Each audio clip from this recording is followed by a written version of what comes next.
అందరికీ నమస్కారం. నారదుని పూర్వజన్మ వృత్తాంతాన్ని గురించి వివరించుకుందాం. వివరిస్తున్నవారు బాలసుబ్రహ్మణ్యం కలవలపల్లి. చాతుర్మాస్య దీక్ష తీసుకుందామని నారదుని ఊరు వచ్చిన సాధువులు అది పూర్తి చేసుకొని వెళ్ళిపోతూ ఉంటారు.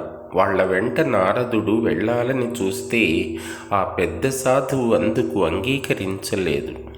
కానీ ఎలాగైనా వాళ్ళ వెంట వెళ్ళాలి అని అనుకుంటాడు. అమ్మతో చెప్తాడు, ఆడుకొని వస్తానని చెప్పి ఆ బండ్ల వెంట పరుగులు తీస్తాడు. చెట్టు చాటున వాళ్లను అనుసరిస్తూ వెళ్తాడు. కొంత దూరం వెళ్ళాక అంతా మైదానమే. ఇక ఆలస్యం చేస్తే ఆ సాధువులు దూరం అయిపోతారు. అందుకని సాహసం చేసి ఇక దారిలో ఆ దుమ్ములో పరిగెత్తుకుంటూ వెళ్తుంటాడు. ఆ సమయంలో సాధువులు చూసి పెద్ద స్వామితో చెప్తారు, ఆ అబ్బాయి వస్తున్నాడు అని. అప్పుడు ఆ పెద్ద స్వామి ఆ బండ్లన్నీ ఆపి తాను నిలబడి నారదుణ్ణి పిలుస్తాడు. పిలిచాక ఆ తరువాత, వద్దన్నా కూడా వెంట వస్తున్నావేంటి నాయన అని దగ్గరకు తీసుకొని అలా కూర్చోమని చెప్పి తాను కూడా ఎదురుగా ఆసనం వేసి కూర్చుంటాడు. తరువాత కథాంశాన్ని వివరించుకుందాం. ఆ సాధు గురువు తమ వెంట తనను తీసుకొని పోవలేదు, కానీ నాకు నాపై దయచూపి భగవద్ధ్యాన ఉపదేశాన్ని చేశారు ఆ పెద్ద స్వామి. అబ్బాయి, ఇలా చూడు, నేను నీకు ఆధారాన్ని చెప్తున్నాను, కూర్చో అని చెప్పాడు. అతని ఆజ్ఞ ప్రకారం నేను కూర్చున్నాను.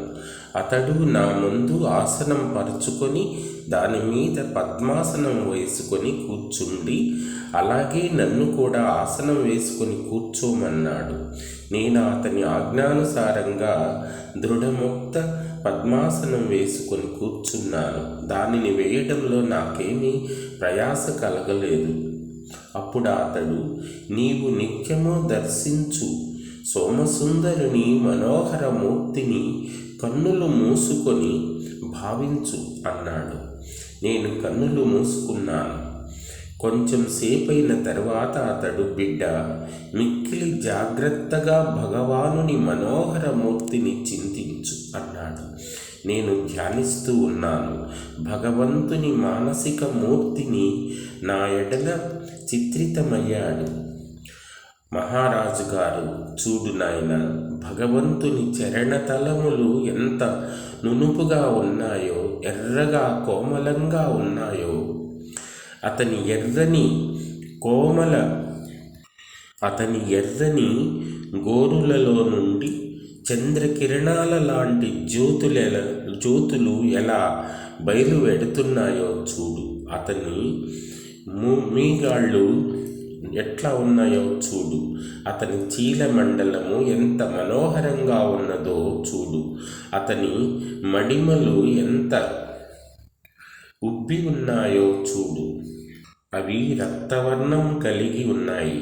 చీలమండలం పైన పిక్కలు గుండ్రంగా బలిసి ద్యుతిమంతాలై చిన్న చిన్న రోమాలతో సంశోభితంగా ఉన్నాయి.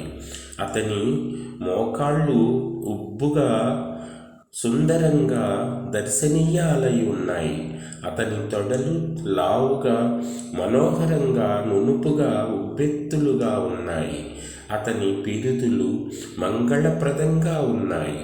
ప్రదేశం సూక్ష్మంగా ఉండి మొలత్రాడు కలిగి ఉంటుంది. గంగా ఆవర్తం వలె లోతుగా కలిగిన బొడ్డు ఎంత సుందరంగా ఉన్నదో చూడు. భగవానుడు ఉదరము పెద్దది కాదు, అంతగా చిన్నది కూడా కాదు, అంతగా అణచుకొని పోలేదు. చిరుబొచ్చ రావి ఆకు వలె ఉన్నది. ఇంకా పైకి పోయిన శ్రీవత్స చిహ్నం కలిగిన విశాల వక్షస్థలం ఉంది. హారాలు, వనమాల, తులసిమాల, కౌస్తుభమణి శోభాయమానంగా ఉన్నాయి. భగవానుడు తన లలిత త్రిభంగి గతిచే 3 చోట్ల వంకరగా నిలిచి ఉన్నాడు. అతని కరకమలముల ద్వయంలో మధుర మురళి విరాజిల్లుతూ ఉన్నది. అతను వంకరగా ఉండి అతడి ఏ విధంగా కొంచెంగా పెదవులను సంకుచితం కావించి వాయిస్తున్నాడో చూడు. భగవంతుని శ్రీహస్తములందు బాజాబందులు కంకణములు శోభిల్లుతున్నాయి. పీతాంబరం ఎగురుతూ ఉండడం ఎంతో శోభాయమానంగా ఉంది, అద్భుతంగా ఉంది. ఎడమ భుజము నుండి పీతాంబరం మురళీ గానం చేయడం చేత కొంచెంగా తొలగింది. నాయన హరిదాసు, భగవానుని శ్రీకంఠమును ధ్యానించు. అది శంఖంలాగా మనోహరంగా మిట్టపల్లంగా ఉన్నది. ఇప్పుడు గడ్డమును ధ్యానించి మధుర ముఖమందు దృష్టిని సారించు. ఇదియే భక్తులకు సర్వస్వం. దీనిని దర్శించుటకే అసంఖ్యాకములగు జన్మలందు యోగ జప తపాలు చేయబడుతున్నాయి. చూడు నాయన, ఎంతటి మందహాసమో! ఈ మోహనకరమైన మందహాసమే భక్తుల హృదయాల్లో ఆనంద ప్రోతను ప్రవహింపజేస్తుంది. ఒక్కసారి దీనిని దర్శించిన వానికి జగత్తు నిస్సారంగా గోచరిస్తుంది. వ్రజాంగనలు ఈ మందహాసం చేతనే మోహితులై తమ సర్వస్వం ఆయనకు అర్పించారు. పెదవులు 2 ఎంతటి కోమలంగా ఉన్నాయో! మృదులములు, రసభరితములు, గుండ్రనివి, సుందరములు, నిండుగా ఉన్నవి కపోలద్వయము. మధ్యను శ్వాస ప్రశ్వాసలు కావిస్తూ నాసికను ధ్యానించు. ఎంత మనోహరంగా ఉన్నది! ముక్కు రంధ్రములు ఒక్కొక్కప్పుడు వికసిస్తూ ఒక్కొక్కప్పుడు సంకుచితములు అవుతూ ఉన్నాయి. ముక్కు పైన సన్నగాను, కిందకు రాను రాను లావుగాను గుండ్రంగా ఉన్నది. మధ్య చిలుక ముక్కు వలె ఎంతగా మనతేలి ఉన్నదో చూడు నాయన. దీనిపైననే వికచ కమలములు వంటి 2 కన్నులను చూడు. హరిదాసు, జాగ్రత్త! ఇవియే భక్తుల సర్వస్వం. ఇవి ఒట్రువులుగా, విశాలములుగా, ఎర్రని కొలకులు కలిగి, నల్లని గుండ్రని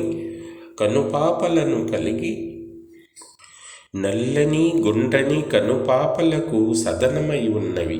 వాని కనుకొలకులు కుటిలంగా ఉన్నాయి, వంకరలుగా ఉన్నాయి, హృదయంలోనికి చొరబారునవై ఉన్నాయి. ఈ నేత్ర కటాక్షములచే దెబ్బతినకూడదు నాయనా. ఇవి అమృత కుండములు, ఆనంద ప్రోతములు, మాధురీ సాగరములు. ఇవి పదును కలిగినవి, ప్రియమైనవి, సుఖ సదనాలు, ఆకర్ణాంతములై ఉన్నవి. కొంచెం ఎర్రగా గుండ్రంగా నిక్కబొడుచుకుని పుష్పగుచ్ఛములచే అలంకరించబడిన కర్ణములు ఎంత కోమలములు, ఎంత మనోహరంగా ఉన్నాయి! ధనస్సుల వలె వంకరయైన నీ కనుబొమలు ఎంత నల్లగా, కుటిలములుగాను, ప్రియములుగాను ఉన్నవి. అవి గమనించు. నేత్రములకు దువాసి పనియే చేస్తూ ఉంటాయి. నేత్రభావములనియే తెలియచెప్తూ ఉంటాయి. వీటికి పైన విశాలమును, కుంకుమ పువ్వు కస్తూరితో చేసిన తిలకం చేత సంశోభితమైన మనోహర మస్తకము కలదు. చందనముతో అడ్డంగా పెట్టిన తిలకము అనుపమానమై ఉన్నది. నల్లని ఉంగరములు తిరిగిన వెంట్రుకలు ఈ ముఖము పైన వేలాడుతూ కపోలములను స్పర్శిస్తూ ఉన్నాయి. మెల్లగా జారి ప్రియములై స్నిగ్ధత కలిగిన ఈ వెంట్రుకలు చిన్న నల్లత్రాచుపాము పిల్లల వలె వంకర వంకరలుగా నుండి ఇషస్థానమున అమృతమును క్రక్కుతూ ఉన్నాయి. మస్తకము పైన కుంచితములైన నల్లని ఉంగరములు తిరిగిన కేశములు ఉన్నాయి. వాని మీద మనోహరమైన నెమలిపించము కల కిరీటము వంకరగా విరాజిల్లుతూ ఉన్నది. ఇక్కడ ఉన్న వస్తువులన్నీ కూడా వంకరలే. హరిదాస, ఈ వంకర కిరీటము యొక్క వయ్యారం ఒక్కసారి ధ్యానం చేసి చూడు. మళ్ళీ ఒక్కసారి సమస్తాంగములను ధ్యానించు. ఇలాగని మహారాజు మెదలకుండా ఉన్నాడు. నా అంతట నేను ధ్యానం చేయగలిగినంతటి బుద్ధి నాలో ఎక్కడిది? అతడే తన శక్తి చేయి నా చేత ధ్యానింపజేశాడు. నేనదే ధ్యానంలో మగ్నుడనైపోయాను. నేను ఎక్కడ ఉన్నానో నాకే తెలియదు. మహారాజు నన్ను కదిలించి లేవతీసినప్పుడు నాకు శరీరం తెలిసింది. నిద్రించిన వానిలాగా నిద్ర నుండి లేచి నేను అటూ ఇటూ చూశాను. అంత మహారాజు దృఢంగా చూడు నాయనా, ఇదియే ధ్యానం. దీనిని చేయడం చేతనే నీకు పరమశాంతి లభిస్తుంది. దీనిని అభ్యాసం చేయడం చేత మళ్ళా నీ ఈ శోక మోహాలన్నీ దూరమైపోతాయి. ఇప్పుడు నీకొక సారాతి సారమును గోపనీయమును అయిన మంత్రమును కూడా చెప్తున్నాను. మంత్రాలలో కొన్ని భక్తి ప్రసాదిస్తాయి, కొన్ని ఇతర కోరికలు తీరుస్తాయి, కొన్ని భక్తి నొసగుతాయి, కొన్ని ముక్తినిస్తాయి. కానీ నేను నీకు ఇచ్చే మంత్రం శుద్ధ ప్రేమను ప్రసాదిస్తుంది. దీనికి ఇక్కడనే కూర్చుండి జపించాలి అని నియమం లేదు. ఏకాంతంలో జపించవలెనని కానీ, కూర్చుండియే జపించాలని కానీ, శుచి అయి జపించాలని కానీ, ఫలానా నియమములో జపించాలని కానీ నియమాలు ఏమీ లేవు. మెల్లమెల్లగా జపించు. మాలతోడనే జపించు, లెక్క పెట్టియే జపించు, ఒంటరిగానే జపించు, నీ ఇష్టం వచ్చినట్లు జపించవచ్చు. దీనిని మెల్లగా జపించడం కంటే కీర్తన చేస్తే దీనికి అధిక ఫలం కలుగుతుంది. ఒంటరిగా కీర్తించడం కంటే అందరూ కలిపి కీర్తన చేసిన ఇంకా మంచిది. దీనిని బ్రాహ్మణ, క్షత్రియ, వైశ్యులు మాత్రమే చేయవలేనని నియమమేమీ లేదు. శూద్రులు, అంత్యజులు, మ్లేచ్చులు, స్త్రీలు, పురుషులు, బాలకులు, ఉపవీతులు, అనుపవీతులు అందరూ కూడా సమానంగా దీనిని జపం చేసి కీర్తన చేసి పరమ ప్రేమకు అధికారులు కావచ్చు. నీవు దీనిని నిరంతరం కీర్తన చేస్తూ ఉండు. నేను చెప్పిన ధ్యానాన్ని కూడా సమయం దొరికినప్పుడల్లా చేస్తూ ఉండు. ఆ మంత్రం ఇదియే: శ్రీకృష్ణ గోవింద హరే మురారే, హే నాథ నారాయణ వాసుదేవ. శ్రీకృష్ణ గోవింద హరే మురారే, హే నాథ నారాయణ వాసుదేవ. శ్రీకృష్ణ గోవింద హరే మురారే, హే నాథ నారాయణ వాసుదేవ. ఇదియే నీకు పరమ మంత్రం అని ఆ మహారాజు చెప్పి అతడు ఆసనంను తీసుకొని వెళ్ళిపోయాడు. నేను వికలమైన మనస్సు కలవాడినైపోయాను. పరిగిడిపోయి నేను అతని పాదములు రెంటిని గట్టిగా పట్టుకొని ఏడుస్తూ నా ధూసరితములన్న చరణాలను నా నయనాశ్రువులచే కడిగి తిని, అతడు నన్ను బలపూర్వకంగా లేవనెత్తి నాపై దుమ్మును ధూళిని దులిపేశారు. నన్ను ప్రేమతో బుజ్జగించి శిరస్సున చేతితో నిమిరి ఏమీ మాటలాడకే వెళ్ళిపోయాడు.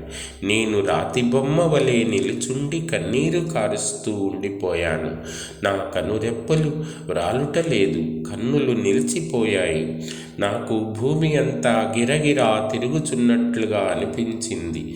అది నా దృష్టి నుండి మహాత్ములను వేరు చేస్తున్నట్లు అనిపించింది. మహాత్ముడు కనబడుచున్నంత వరకు నేను తదేక దృష్టితో అతనిని చూస్తూ ఉండిపోయాను. అతడు నా దృష్టి నుండి కనబడకుండా పోగానే అప్పుడు హృదయం రాయి చేసుకొని నేను ధూళిలో పొర్లాడి తిని శరీరమంతా నా పావన రజం తగిలింది. తరువాత లేచి చూసుకునేసరికి బండ్ల నుండి గోవుల నుండి లేచిన ధూళి కనపడింది. చాలాసేపటి వరకు ఆ ధూళినే చూస్తూ ఉండిపోయాను. నా దౌర్భాగ్యవశాన ఆ దినం భగవానుడగు భువన భాస్కరుడు కూడా త్వరగా పశ్చిమ దిక్కుకు పరుగులు తీశాడు. అతడు ఇంత త్వరగా పోవడం కాంచి నేను భయపడిపోయాను. బాలకుడను, గ్రామం నుండి చాలా దూరం వచ్చాను. మహాత్ములు కూడా కనబడటం లేదు. అందువల్ల నా దిక్కుకు ప్రణామం గావించి వాళ్ళు వెళ్ళిన దిక్కు వైపు చూసి ప్రణామం గావించి ఏడుస్తూ, శ్రీకృష్ణ గోవింద హరే మురారే, హే నాథ నారాయణ వాసుదేవా అను ఈ ప్రేమదాతయగు మహామంత్రమును కీర్తిస్తూ ఇంటికి పరుగులు తీశాను. ఇప్పుడు నాకు ఆధారం ఈ మంత్రమే అయ్యింది. శ్రీకృష్ణ గోవింద హరే మురారే, హే నాథ నారాయణ వాసుదేవా.